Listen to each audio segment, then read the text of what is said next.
everyone, I hope you're safe during this time.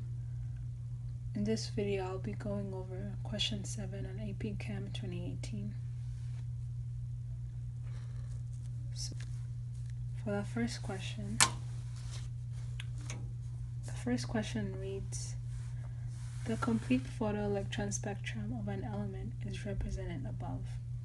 Identify the element. So what this question is testing you is your knowledge of photoelectron spectroscopy and atomic structure. And you get 1 point for the correct element. So there are a few things we need to know when we see the photoelectron spectroscopy. The height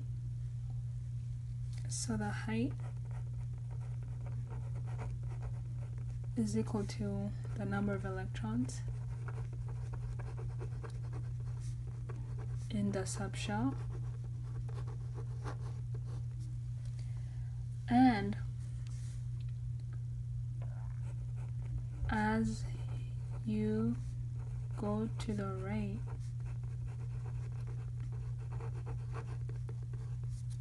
as you can see, as you go to the right, binding energy decreases.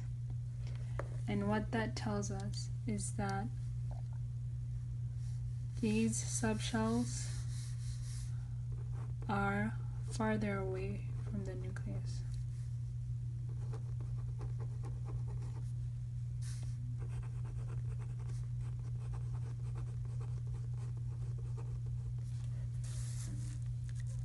So we know there are 4 subshells. There's the S subshell, there's the P subshell, there's the D subshell, and there's the F subshell. So one thing that would help is to think about this axis as your nucleus.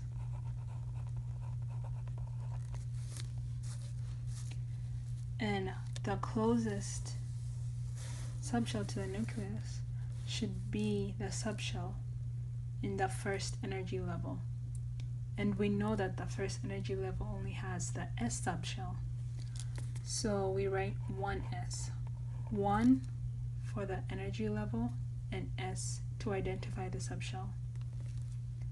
Then, as we go farther away from the nucleus, so this was the first energy shell, we're going towards the second energy shell. The second energy shell has 2 subshells. It has the S and P subshell. So the first one should be the 2S subshell, and this should be the 2P subshell. We also know that the S subshell only holds 2 electrons. So both of these, since they are both S subshells, should have 2 electrons. 2, 2. We know that P subshell can hold 6 electrons in total. But if we look at the spectroscopy, from here to here, that accounted for 2 electrons. The same goes for this.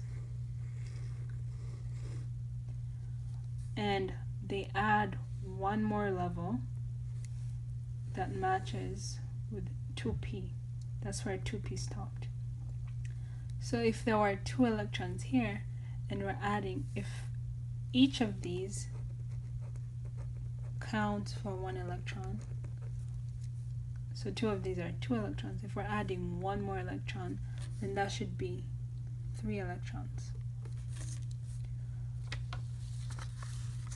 After we determine that, we use our reference table. I hope you can see this.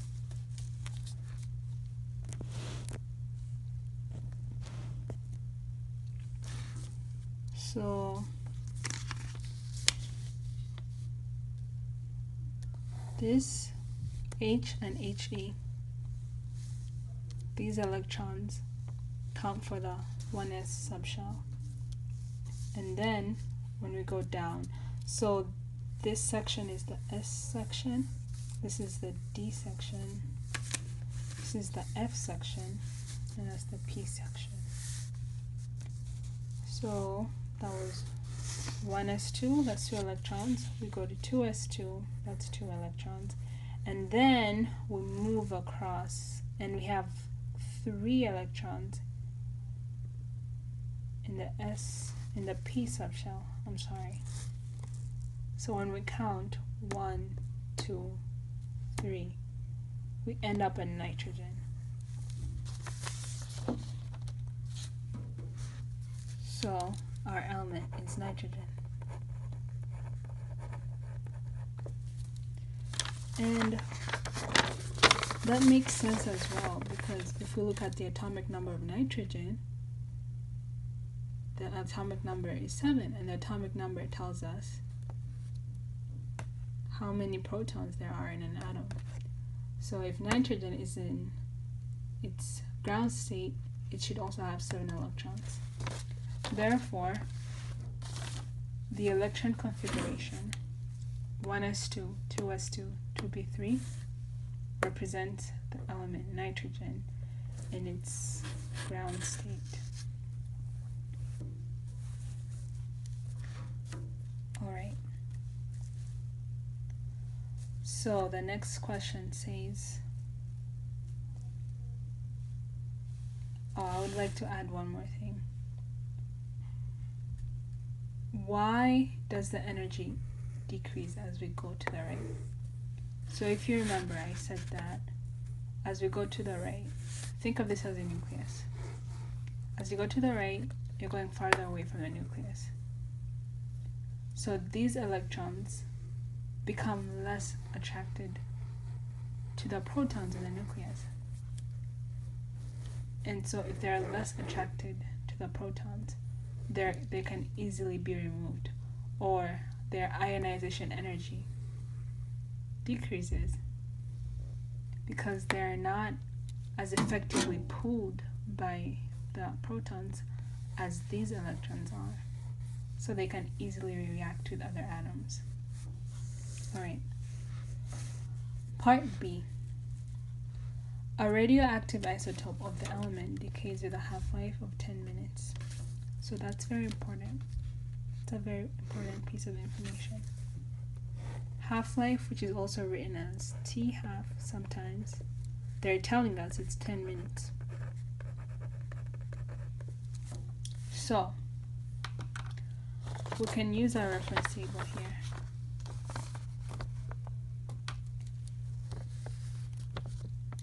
There's this equation. It reads T-half is equal to 0.693 over K. Since we're looking for K, I'll write the equation first. T-half is equal to 0.693 over K. Since we're looking for K, and we already have our T-half, then this equation should help us. And this equation should also look familiar because it's the same equation that we use to find the half-life for first order reactions.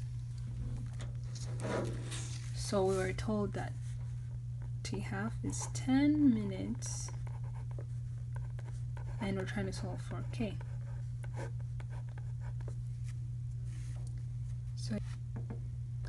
So I went back and checked, and actually there's a decimal point right after 10 in the question, and that indicates that there are two sig figs because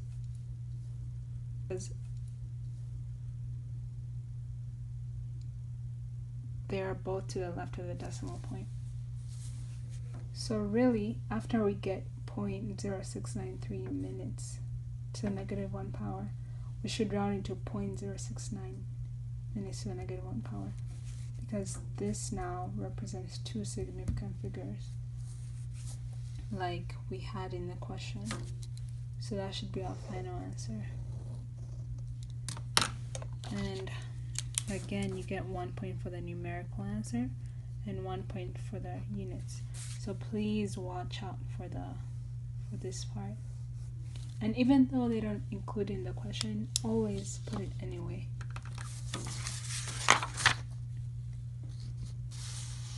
Alright. Our next question and last part of this question is, if 64 atoms of the radioactive isotope are originally present in a sample, what is the expected amount of the time that will pass until only one atom of the isotope remains? Show how you arrive to your answer. Okay.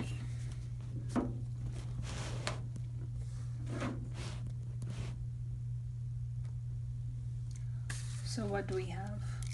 We know that initially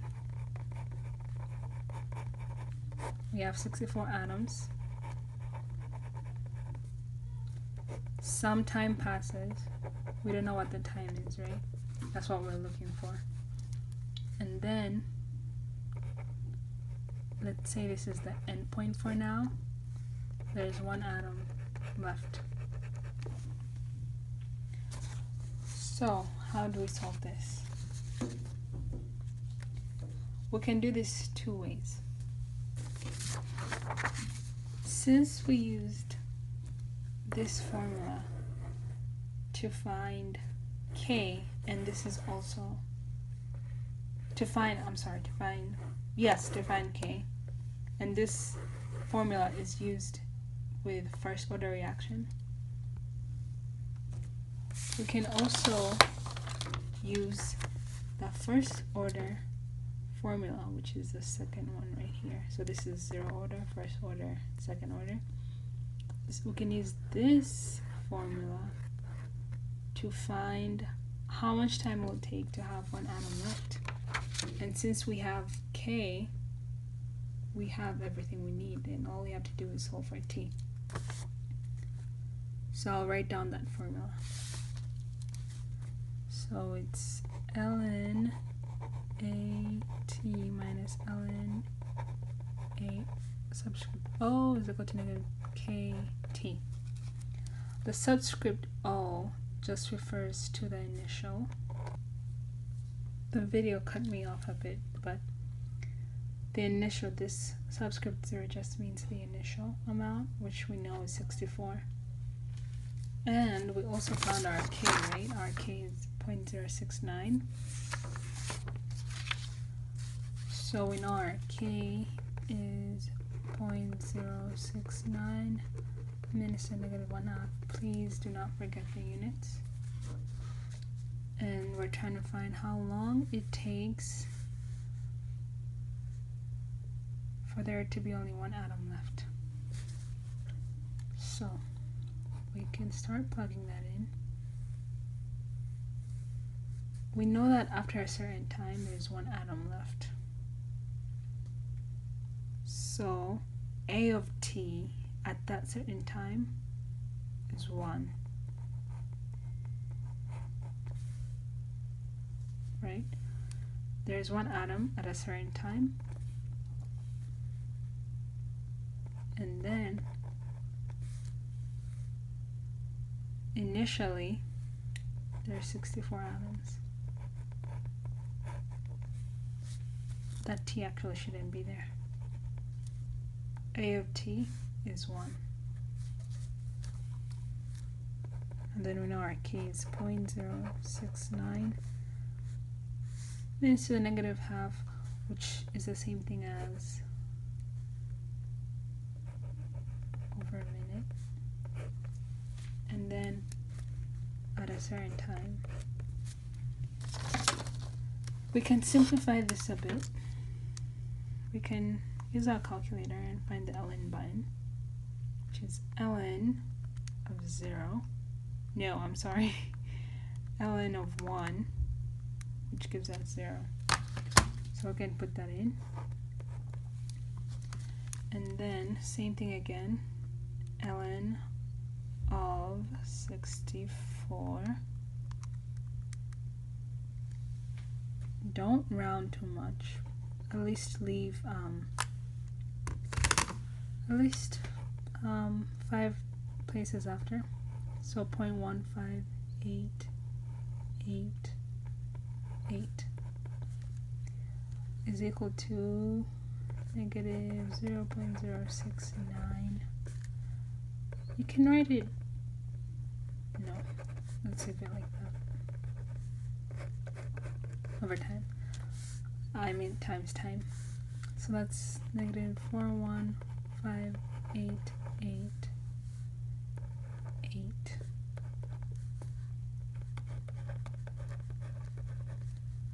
So again, we apply our algebra knowledge to solve for t.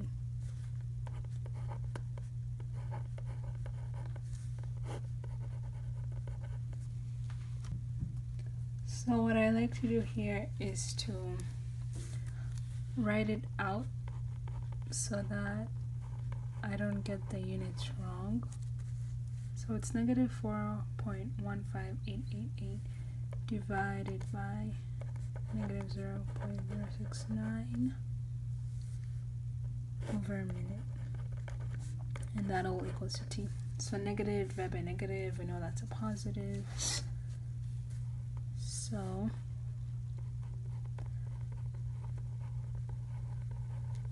we use the inverse of division, which is multiplication, and then we reciprocate, nope, not reciprocate, but we write the reciprocal, which is just a flip.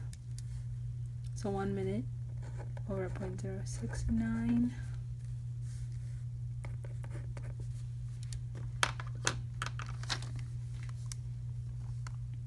And so we divide that by 0.069,